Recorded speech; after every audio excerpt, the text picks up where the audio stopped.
네, 코로나19 사태로 인한 문화예술계의 타격도 지금 만만치가 않습니다. 경제 분야 타격으로도 이어지는 부분이 있고요. 또 이 안에 있는 누군가에게는 생계 문제이기도 합니다. 전문가와 짚어보겠습니다. 강유정 평론가가 나왔습니다. 어서 오세요. 네, 안녕하세요. 네, 저희가 원래 아침 뉴스에서 목요일에는 개봉 영화 소식, 금요일에는 또 여행 정보 소식을 전해드리고 있는데 요즘 한참을 못하고 있습니다. 상황이어서요.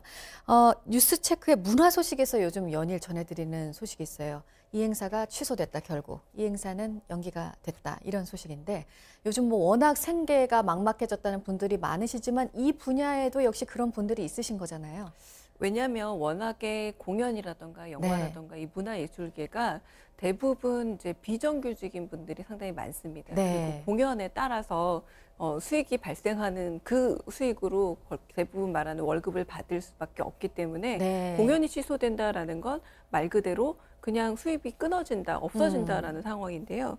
그래서 굉장히 여러 가지에서 이렇게 공연 예술 분야라던가 영화 분야에서 좀 생계를 지원해야 된다라는 법안들이 마련이 되어야 된다라는 목소리는 높지만 네. 실질적으로 아직 통과되어 있지는 않기 때문에 지금 아까 비정규직이라든가 여러 부분에서의 고통을 같이 나누고 있다라고 보시면 될 듯해요. 그래서 공연 예술 분야 같은 경우는 지금 매출 자체가 전달에 42%가량 줄어들 수밖에 없었는데 세종문화회관 같은 경우는 공연이 90% 이상이 취소가 됐고요. 네. 그리고 예술의 전당 역시도 마찬가지고 국립공연기관 대부분도 잠정적으로 중단했고 정말 뭐 저도 기다리고 있었지만 유명했던 어떤 네.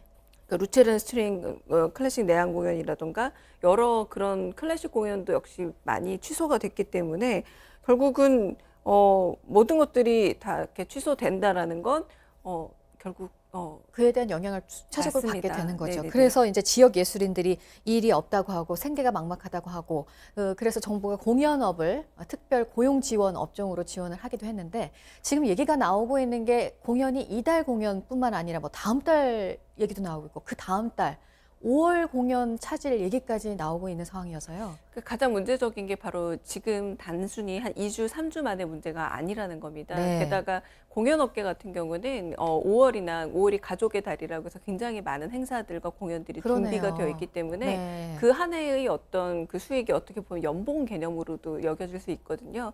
그러니까 이 공연이 취소된다라는 게 그냥 일회성의 문제이고 그리고 어떤 점에서 일회적인 영향을 주는 게 아니라 정말 좀 장기적인 영향을 줄 수밖에 없어서 이런 축제나 공연의 중단으로 인해서 이제 수개월 행사를 또 준비하는 데 들어간 기간들이 있거든요. 그렇죠. 근데 그 기간들도 역시도 공연이나 이런 행사가 취소되면 모조리 다 취소된다라고 말할 수 있어요. 왜냐하면 이거 공연업계의 특징이라고도 할 수 있는데 네. 그래서 단순히 한두 달 그리고 앞으로 공연이나 혹은 축제를 못하게 되는 몇 달의 문제가 아니라 네. 그 이전으로 소급해서 몇 그렇네요. 달까지도 이제 생계적인 영향을 미칠 수 있기 때문에 이 부분에 대한 어떤 정부의 지원도 필요하고 그리고 또 다른 방식의 여러 가지 좀 해안이 어허. 필요한 상황입니다. 네.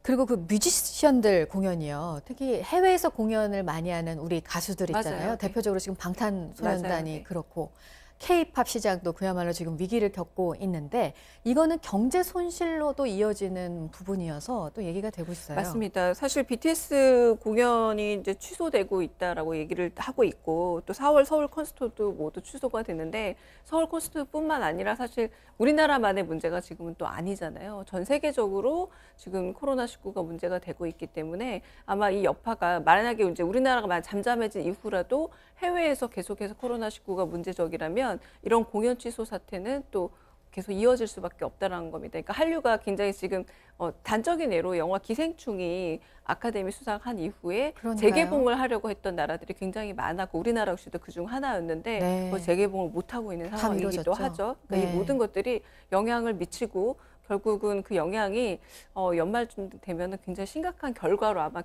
통계적으로 나오지 않을까 싶습니다. 네. 그리고 영화계에서는 뭐 사람들이 지금 영화관을 안 가고 있으니까 못 가니까요. 그러니까 감염 우려 때문에 걱정 때문에 대표적인 우리나라 내 그 국제 영화제 전주국제영화제도 결국 연기가 됐어요. 네, 그 5월에 늘 열렸습니다. 5월 첫째 주 열렸는데 지금 엊그저께 이제 모두 공식적인 발표가 있었죠. 4월 30일부터 5월 9일 예정이었는데 5월 28일에서 6월 6일까지로 연기가 되었습니다. 이게 좀 아쉬운 게 뭐냐면 이게 그냥 정말 최종적 연기일지 아니면 더 연기가 될지도 모르는 부정확한 상황이라는 상황이라는 거고요. 네. 그리고 뭐 3월 말 열릴 예정이었던 인디 다큐 페스티벌도 밀렸고, 그리고 울주 세계산악영화제도 개막일이 가을로 다시 밀렸습니다. 그리고 가장 큰 거는 기생충이 작년에 황금 종려상을 받았던 칸 영화제 같은 경우는 5월 12일 날 대부분 이렇게 개막을 하기 예정이었는데, 당연히 지금 1,000명 이상 모이는 행사는 다 금지하고 있는 프랑스의 어떤 정책도 있고, 또 칸느가 남부이기 때문에 이탈리아도 가깝잖아요. 그래서 네. 아마도 아직 공식 발표는 없습니다만 음흠. 이 영화제도 사상 처음으로 좀 멈추게 되지 않을까라고 좀 다들 짐작은 하고 있습니다. 네. 뭐 그동안 뭐 여러 알 수 없었던 미리 그런 사태들이 있었지만 유난히 이번 이 코로나 사태 때문에 영화계가 받는 타격이 큰 것 같아요. 사실 2월부터 시작했었죠. 그래서 이제 영화계가 한두 주 이렇게 개봉을 늦추는 걸로 이제 처음에 시도를 했는데, 지금은 그때 개봉한 영화들이 아마 포털에 들어가셔서 개봉 영화를 쳐보시면 시간이 멈췄나라는 생각이 들 정도예요. 왜냐하면 2월에 개봉했던 영화들이 그나마 좀 다 상영관에 걸려 있고, 3, 4월에 이제 개봉했어야 된 영화들은 아예 개봉 취소가 되고 있는데, 또 3, 4월은 생각보다 영화계로서는 비수기입니다. 비수기라서 문제가 없는 게 아니라 이제 결국은 성수기에 가서 개봉하지 못할 작은 영화들이 개봉했던 시즌이었기 때문에 네. 작은 영화들이 더 큰 피해를 입게 되는 현상도 좀 나타나고 있습니다. 알겠습니다. 여기까지 짚어보도록 하겠습니다. 강유정 평론가였습니다. 잘 들었습니다. 네.